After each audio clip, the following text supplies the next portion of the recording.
Hi, I'm Meredith. It's good to have you back. And I'm Haley Bonsteele.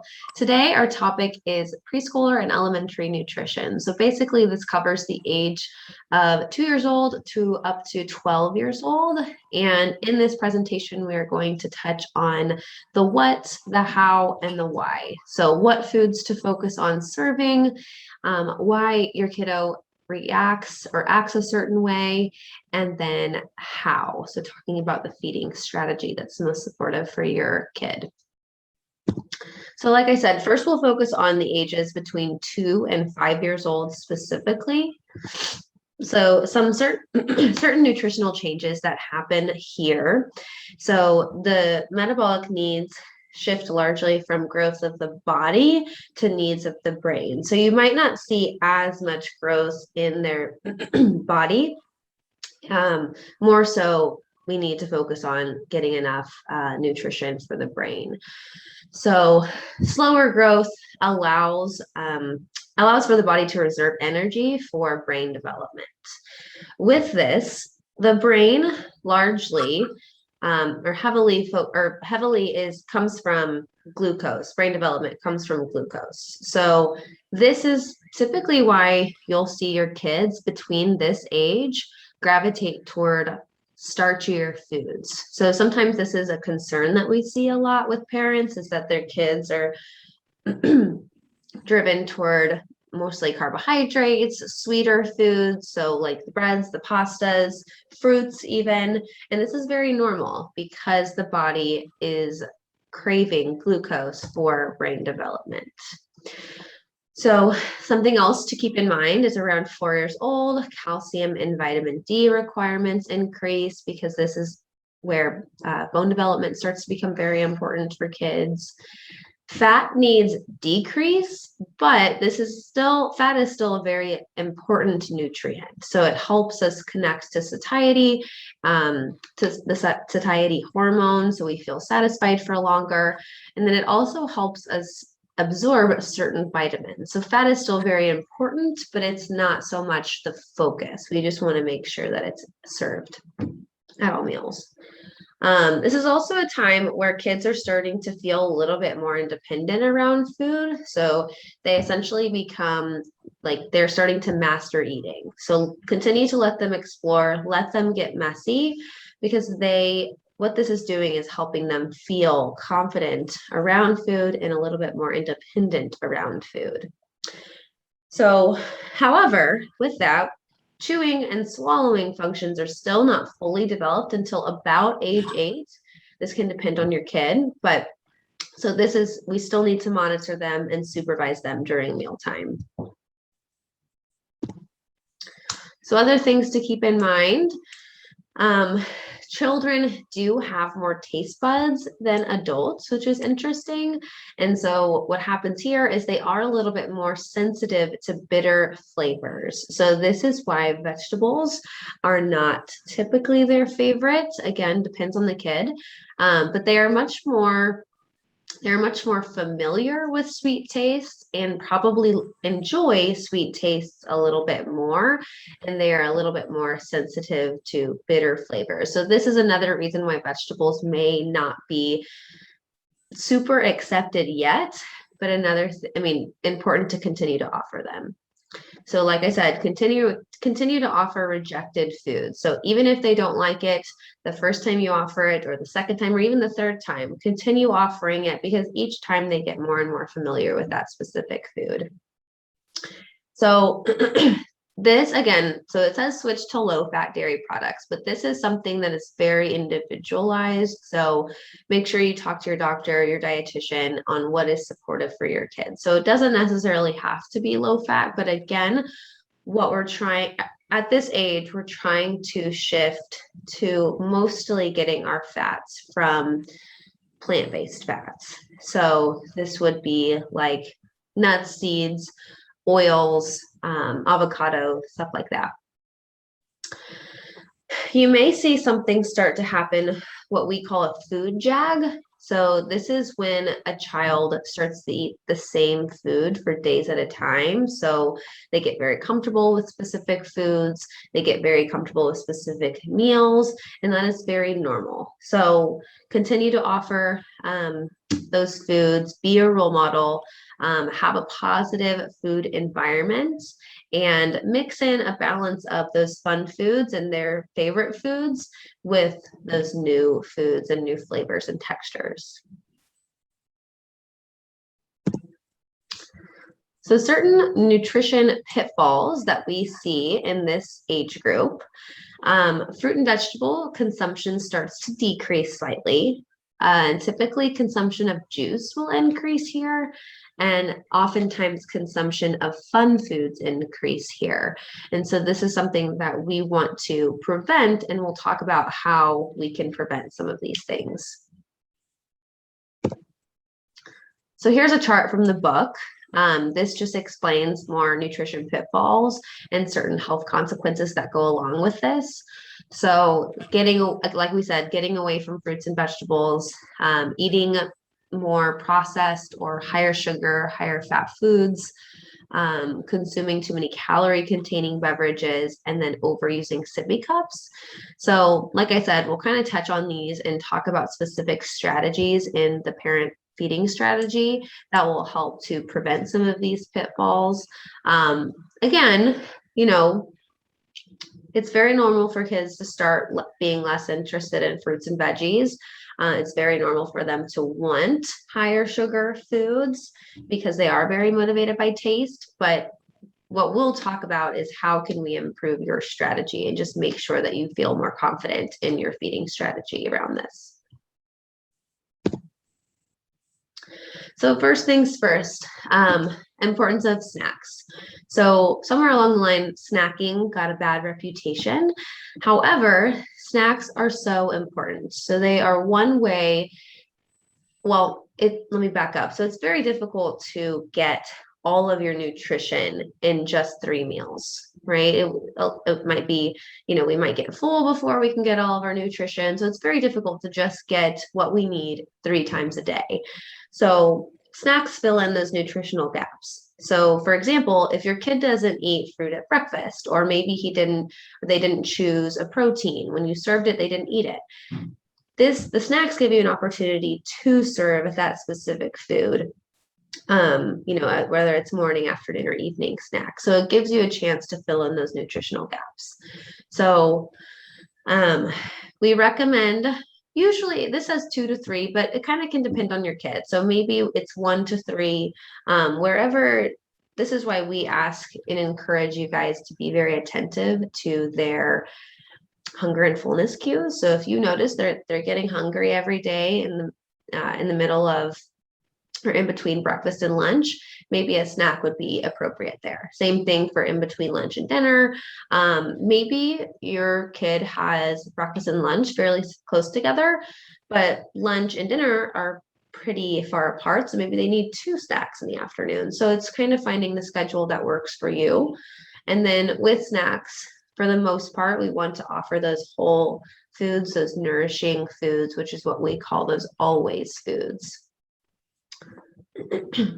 One of the things that I've been seeing lately that's gotten a little bit more difficult, especially since the pandemic has occurred, is school. Like it's really a mixture of some schools allowing kids to fill up their water bottle and having snacks, and there's some that absolutely are totally against it. So that's the biggest challenge I've seen in some of my cases lately is finding the time and the place at school to have these snacks.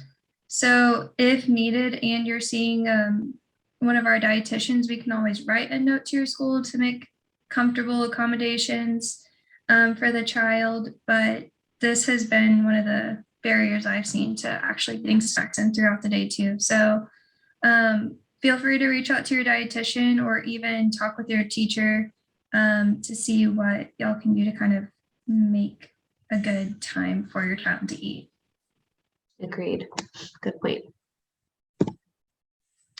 So during this age group, we have a little bit of what we call a transition checklist. So certain things to keep in mind. So until about age 4, we want to continue to cut up grapes, hot dogs, chunks of cheese, and nuts to prevent choking. Continue or don't allow hard round candies or chunks of raw veggies, gum, or large spoonfuls of nut butter or popcorn. We want to provide safe alternatives for the high chair when your child resistant. So this is maybe when you're starting to switch to booster seats or strap-in chairs. We hopefully by this time we have made the transition to open cups and cups with straws, so they get comfortable with understanding what that is and how to use it. In the past, we've talked about when you do make the switch to open cups or cups with straws, just filling the cup about up to an inch of liquid. So of course, to prevent spills as much as we can. Make sure to include the child at the table with the family during mealtime, and then continue to monitor for allergic reactions and signs of intolerance to food. So this is still a time when we want to supervise, we want to monitor, because there are some risks that go along with eating. So just some things to keep in mind.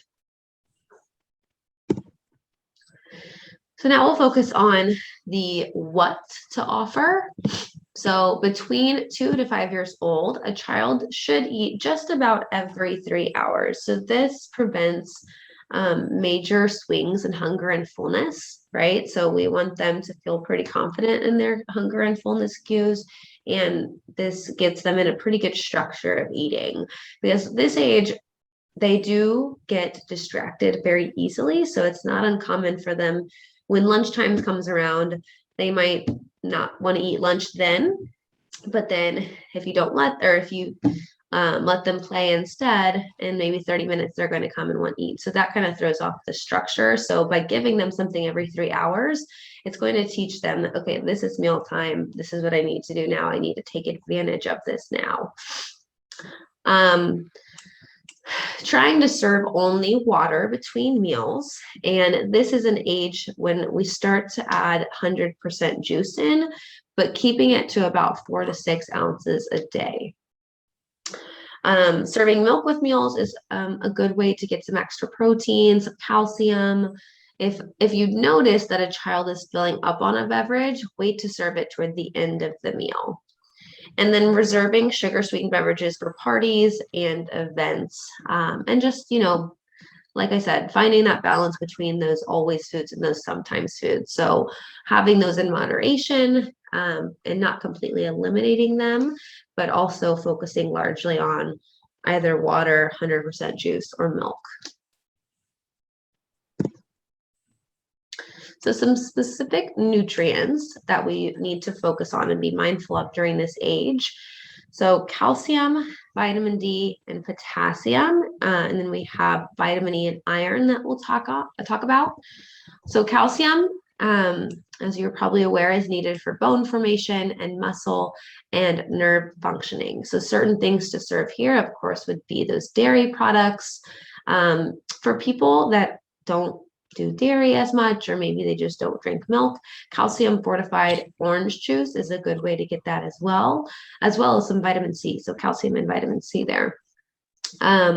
Calcium fortified soy milk as well. And then, like I said, largely those dairy products too. Vitamin D. So this aids in the absorption of calcium to help with bone mineralization. So this just helps the body absorb the calcium. So this is a little bit more challenging to get from food, but certain sources are salmon, canned light tuna, and water, vitamin D fortified orange juice, milk, soy milk, and eggs. Potassium serves as an electrolyte. So this plays a role in transmission and nerve impulses. So certain sources here would be serving potatoes, white beans, yogurt, fresh orange juice, soybeans, bananas, and beans. Next would be vitamin E. So this serves as an antioxidant and helps with your immune system. So certain things here would be fortified cereals, sunflower seeds, almonds, sunflower oil, mixed nuts, peanut butter, canola oil, olive oil, spinach, and avocado, just to name a few sources. And then for iron, this carries oxygen and stores it in the cells. So it's an important component for enzymes and proteins in the body. So certain sources here would be beef, dark meat turkey, dark meat chicken, iron fortified cereal, soybeans, black or pinto beans, and raisins. So what to do if you feel as though your kid is a big eater? So maybe your kid has a very big appetite. So with this, try not to worry. So this is, again, totally normal. A lot of kids are different. So one of your kids might be a big eater, one may be a little bit more of a cautious eater. That's okay. We don't want to over control. So sometimes the over control or trying to control portions or trying to take away some of those fun foods can be very counterproductive. So what we want to focus on as a parent is providing those consistent meals and snacks. So every 3 to 4 hours, always providing something, and then helping or with the what, serving foods that contain the protein and healthy fat sources, because these are two food groups that will have them feeling full and satisfied for longer. So again, it's just about, it's your role in the division of responsibility. So it's you're in charge of what is served, when it's served, and where it's served. So try not to control their portions, let them explore with that and feel confident in what their body's telling them, but just continue to offer consistent meals and meals that include protein and healthy fat sources. So always letting your child eat until they're satisfied is a really important thing here. So what if you have a picky eater? So this is coming straight from the book. This quote says, if pushed beyond their comfort level, these kids learn that eating hurts and will avoid eating situations. So this is another time when that over control can be counterproductive, right? If kids feel like they're forced to eat something, or the table is a very stressful time for them where they feel a lot of anxiety, then food is going to continue to be something, or going to be the enemy, basically, right? So we don't want that. We want to prevent that. So again, as the parent, it's your job to offer, making sure that you keep in mind of serving those foods that they are comfortable with, alongside foods that might be slightly scary or new for them, right? So not forcing them, but maybe encouraging them to explore with their other senses around the food. So maybe you tell them to describe the food. What does it smell like? What does it look like? What does it sound like? What does it feel like? So going through those senses, again, to have them feel a little bit more comfortable around the food rather than forcing them to eat it, and then they feel even more uncomfortable around the food.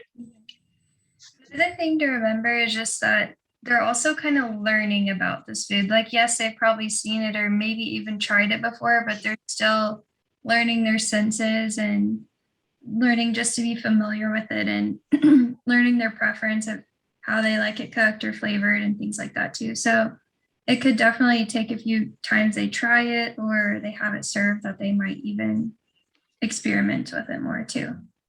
Yeah, totally. So we're trying to teach them that new or unfamiliar doesn't always equal bad, right? So we're trying to create more different pathways in their brain that says, hey, this is new, but I mean, it's going to be okay. If I don't like it, maybe I do like it, right? So there's other possibilities in their brain now rather than just broccoli, ew, right? Maybe it's broccoli, maybe I like it. So we're trying to teach them that there are different possibilities. So I think that, like I mentioned earlier in this presentation, this is a very common thing that we see, a very common concern coming from parents is, what if you feel like your kid is only craving or only reaching for those carbohydrate foods? So again, kids typically prefer starchy foods because they provide more energy and they taste good. right? I mean, I think we know that even as adults. I think carbs are my favorite. So this is something that is very normal. When they're going through a growth spurt, this is even more normal because, again, their bodies know that carbs equal energy and they need that adequate energy to be able to grow appropriately. So it's very normal for your kids to gravitate toward carbs. It's often the flavor that they're most comfortable with as well and prefer most. So again, very normal.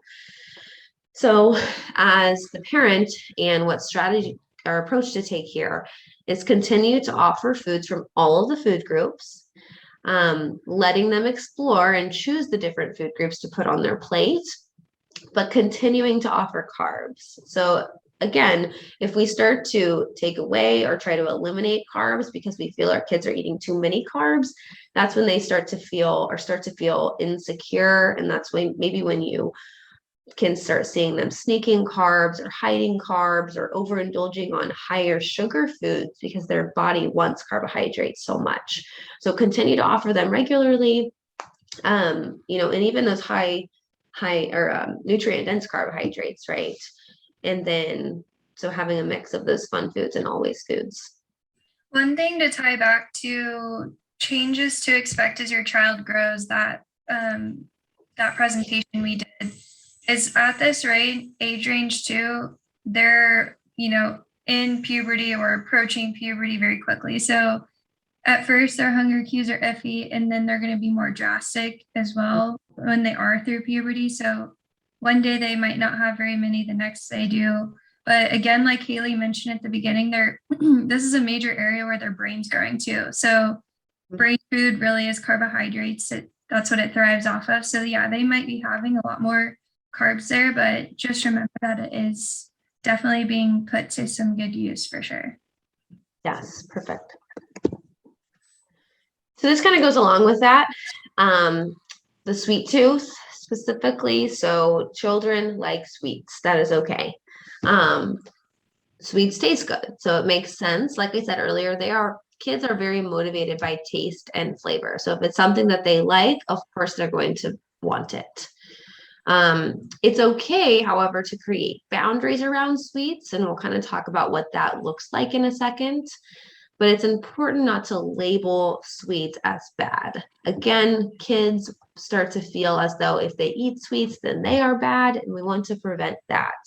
We also don't want to put sweets, on a higher pedestal than the other foods, right? We want all foods to be equal for the most part, so they don't feel as though they have to overindulge on the specific sweet when they have the opportunity, right? Because they have, they're pretty confident that, hey, mom's going to give me ice cream on Friday, so I don't have to, eat a ton of cookies right now. Maybe one or two will satisfy me, right? So they feel a little bit more comfortable around sweets. So here's one example of how maybe you would approach that. So it says, I know you love ice cream, but we aren't going to buy it every day at school. We can include it for snack at home sometimes, right? And another approach here would say, I know you love ice cream, but sometimes we have to create space for other foods to get more of a variety, right? Because if we're eating ice cream every single day for snack, there are other things that we're probably missing out on that we could include for afternoon snacks. So that's always a good approach, is just increasing variety. But then whenever you say something like, hey, we can include it for snack at home sometimes, that makes them feel, I can still have this sometimes. I don't need to worry. It's not like I'm never going to have ice cream again. Another great comment or way you can kind of relay, like, hey, I hear you, I understand, is like they're like, oh, I really want ice cream right now or for dinner or whatever. And you can say, yeah, that sounds so good, but we don't have that tonight. It's not on the menu, but you can expect it, blah, blah, blah, like you were saying. So kind of just acknowledging, yeah, that sounds amazing. But it's just not on the menu. And yeah.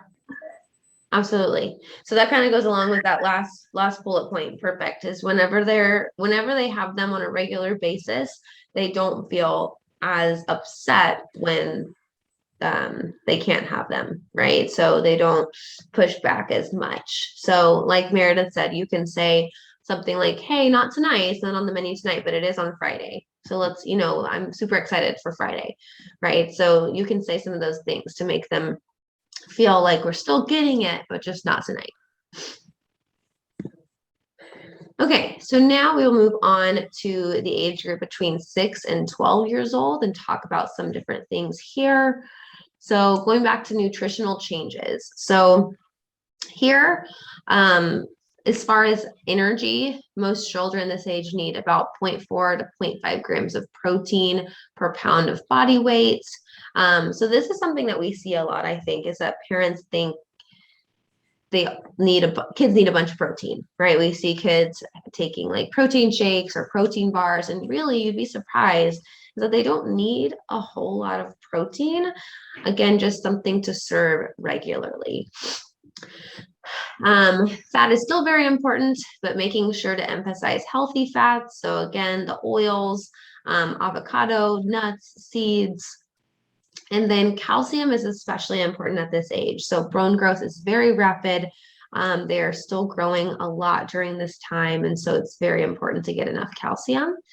And then fiber and potassium are important as well. So between this age, you will start to see, you will between 2 and 5 as well, but definitely here you'll start to see they're making relationship with friends. They're creating their own little personality. So they will become much more aware of what their friends and people that they are around, what their friends are eating, how they act around food, how they talk about food. And so this may change their preferences. So this is okay.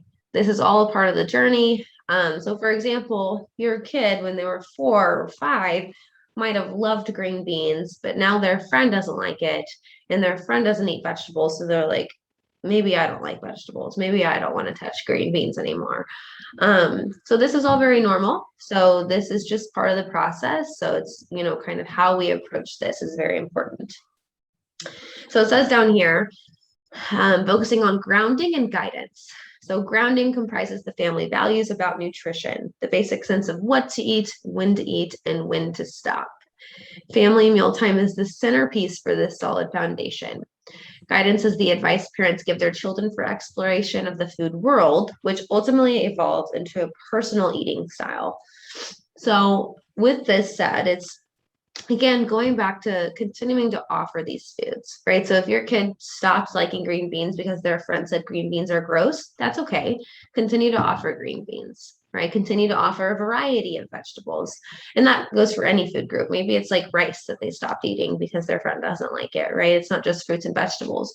But continue to offer it.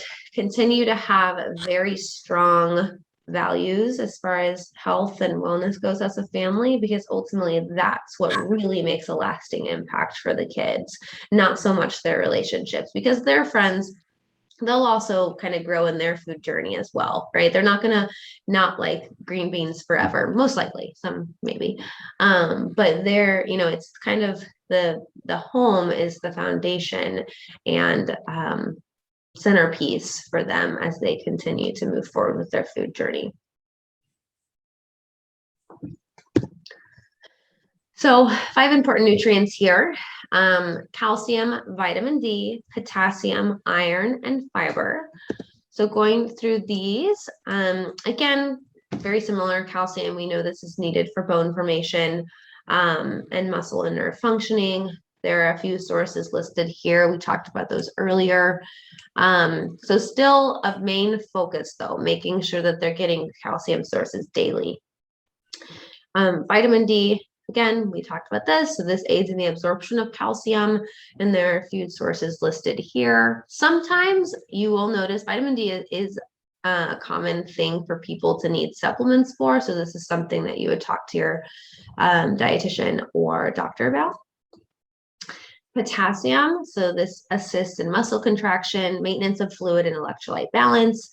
So here are a few sources here. So baked potatoes, yogurt, tomatoes, sweet potatoes, etc. Iron, so this is still very important. We touched on this a bit. So making sure to include foods like beef, dark meat turkey, dark meat chicken, iron fortified cereals, etc. And then fiber. So this is something that is very important. So aids in digestion. It also helps with the reduction of cardiac disease and GI problems, but it assists in blood sugar control. So this helps them feel full and satisfied longer. So it helps with that hunger and fullness cue regulation. So certain sources would be like whole grains, pears, artichokes, peas, potatoes, beans, and legumes.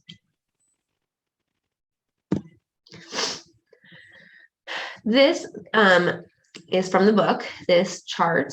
So this is basically, it's titled What Great Role Models Do and Say. So the positive behaviors are there on the left, and there's examples of dialogue on the right.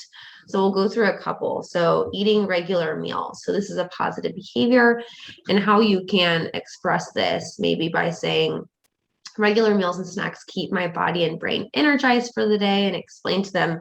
I always ask my pediatric clients, what do you need energy for, right? And think about things that they really love, right? Maybe it's sports, maybe it's some kind of arts or music, and even like video games, right? We need our brain to be energized for that kind of thing. Another positive behavior would be avoiding dieting or eliminating bad foods or demonizing foods. So on the right, you'll see some positive dialogue. It says, no one food will make you healthy or not. Unhealthy behaviors are what makes people unhealthy. So I think this is really important for everyone, really, is that not one food will make you unhealthy, but it's the behaviors around that, right? So we're looking at creating healthy behaviors. Okay, yeah. So like I said, this is just a few examples for how you would discuss positive behaviors with your kiddos.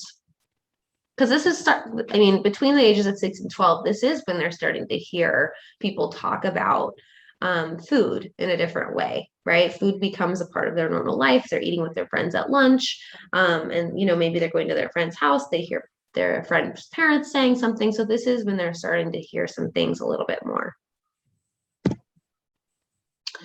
So this is something maybe that we start to see a little bit more during this age. So discussing eating in the absence of hunger. So before I go into these specific bullet points, we'll talk about this for a second. So of course, we want to most of the time eat for physical hunger, and that is something that we want to teach our kids. However, there are different types of hunger that are still normal, right? There is taste hunger. So how I describe this is, if you're at a restaurant and you finish your meal and you order dessert, obviously you're not physically hungry probably for that dessert, but it sounds good and it's something that you connect with, whoever you're eating it with.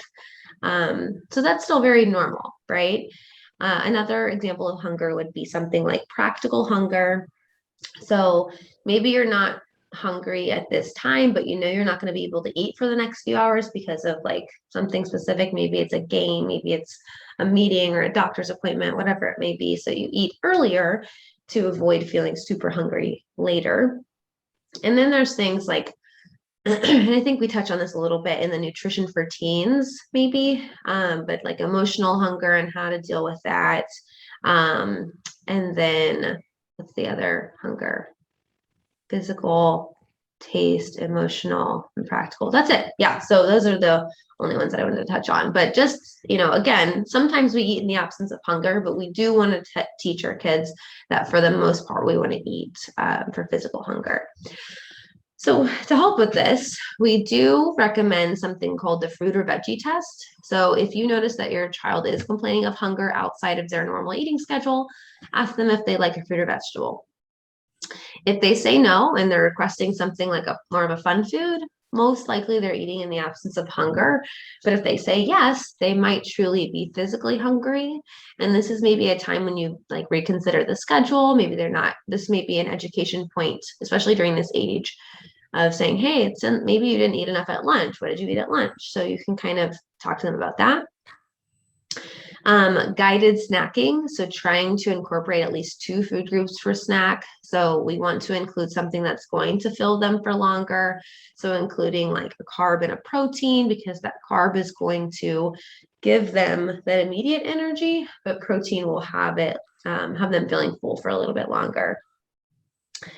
And then the kitchen is closed method. So encouraging children to eat when meals and snacks are served rather than in between. So what that can lead to is stuff like grazing. And we know that grazing can lead to overeating or undereating as well.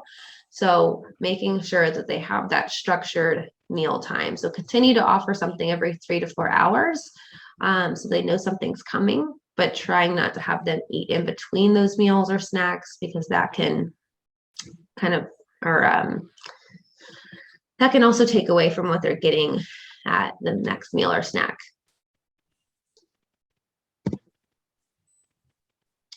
So this is certain things specific to snacking. So it says the problem, what to do, and then the outcomes. The first one, it says the child asks for food outside of meal and snacks. So a couple things to do, it says, is try the fruit and veggie test, practice fruit is always a yes, and implement a kitchen is closed policy. So basically all of the things that we just talked about. So what happens here is the child learns to identify true hunger versus eating in the absence of hunger. They learn that the availability of fruit quells true hunger and offers important nutrients. And the child, the most important, I think, is the child is encouraged to eat at mealtime. And then another one is the problem is the child is starving before dinner. I think we see this a lot, whether it's after school or something. They feel like they need dinner right away. So what to do is optimize the satisfaction level of snacks. So making sure you're including sources with protein, fiber, healthy fat, almost like it says almost a mini meal approach. So maybe creating like a snack plate. So maybe it's crackers with cheese and peanut butter. So they have different food groups and they feel like they're going to feel full for longer. And then you can also do practice fruit is always a yes, or give the mealtime vegetable early as an appetizer. That's another option. So the outcome here is the child learns better hunger management. And they also learn that fruit and vegetables satisfy hunger and contribute nutrients.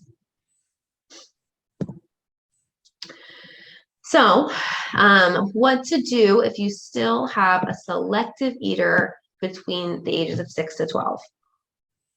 So very similar, but trying to stay neutral at the table. So not offering a whole lot of praise, because sometimes praise can be interpreted as pressure. So if you see them reaching towards something new or putting something that you're like, whoa, I can't believe they put that on their plate, trying to stay neutral about it, because sometimes what you'll find is they're like, oh, actually, never mind. I don't want to eat it because I don't want the attention on me, right? So we don't want that. So if you see that happening, just remain very neutral about it and let them explore on their own. So trying to dial back on favorite foods. So introducing new foods and limiting familiar foods. So we still want to offer them. It says about 1 to 2 foods per meal. So they feel like they always have something, but continue to introduce new foods. You can also encourage a small taste. So we've talked about before, there's a difference between encouraging someone and pressuring someone or forcing someone. So trying to encourage it, explain your experience with it, right? How does it taste for you? How does it smell to you? Why do you like that food as a parent, but not pressuring them?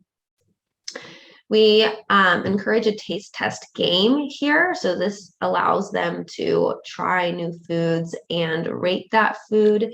So it kind of takes some of the pressure away and turns it into something a little bit more light and fun for the kid. And the most frustrating maybe thing as a parent is sometimes it takes several times for the kid to try it before actually liking it. And this is a good education piece for the kid too, is, hey, maybe you didn't like it the first 3 times you've tried it, but you will maybe. So we need to try foods, multiple times to really develop, or to see if we develop a preference for it. Another thing you can mention in regards to like their taste is that as they get older, their taste buds kind of change and they might start liking different things. But in our last presentation, so lesson 10, building independence in the kitchen, we talk more about the taste test game. We talk more about table talk and what to do at meal times and whatnot, and different senses that you can use to be curious about with them before they even try a food too. So we have lots of different tactics there as well. Yeah, it's a really fun lesson. So this, so with vegetarian or the desire to be vegetarian, it's very important to have an understanding of what that means. So oftentimes meeting with a dietitian is very helpful with this. So there are certain things that we need to be mindful of. So non-meat alternatives, serving dairy foods, and making sure, of course, the number one thing is that the kid is still getting adequate nutrition. So is it possible? Of course, but we need to make sure that we understand how to have enough protein, how to still have enough fiber, how to have enough iron, calcium, etc. So this is definitely possible, 100% doable, just making sure that we understand how to have different alternatives when not consuming meat. So this is something that you might see during this age. Like I said, they're around other people a lot more. They're a lot more aware of certain things that are being said, and they're a lot more aware of their body. Certain things are starting to change. So that awareness, that self-awareness starts to become, maybe a problem or something that they're just a little bit more aware of. So again, this is very normal. So them starting to be aware of their body and the changes that that are happening is normal. Them comparing themselves to others is still normal. So what they want is reassurance that they are normal, right? So try to refrain from using words like heavy or thin or small or big, because we don't want them to feel as though their body is wrong, right? Whether that means it's too thin or too big, we don't want them to feel like that. We want them to feel like their body is unique and normal to them. So asking them why they're wondering these things. So if you feel, or if you hear them say something like this, ask them why they feel like this, right? What is driving this thought? Where did you hear this? Try to explore in a compassionate way. And then something that's super important here is using positive comments about your body in front of your child, right? So if they feel very confident in what's going on at home and what's like the body image foundation or body image ideals at home are, then that really is important for their development in their body image. So making sure that we use positive comments in front of the kid. However, we can't control what happens outside of the home constantly, right? We can't shelter them from different messages they're going to see, especially in this world of social media. They're going to hear things about diets. They're going to hear things about body. So teach them how to interpret those. Sometimes those things aren't supportive, and it's okay to tell them that. So kind of, again, just be that role model for them and be a source of help for them, right? So if they need to talk through something, allow them to talk through that. So like I just said, creating a safe space for them to talk. So make sure they understand there's not a right or wrong body, and celebrate the difference there. Talk about what your body can do versus what it can't. Okay, so if you have any questions or concerns or any other topics that maybe you have seen in your kiddos this age, or maybe something that you just really want to talk through with us, or an idea, please reach out. We will provide our contact information. Next week, we have a really awesome lesson. It's called a parent trap. So we're kind of just talking about how maybe certain parents have things like in their growing up or their relationship with food, and how to transfer, in a positive way to their kiddos, right? So we hope to see you guys there, and thank you for joining. Thank you.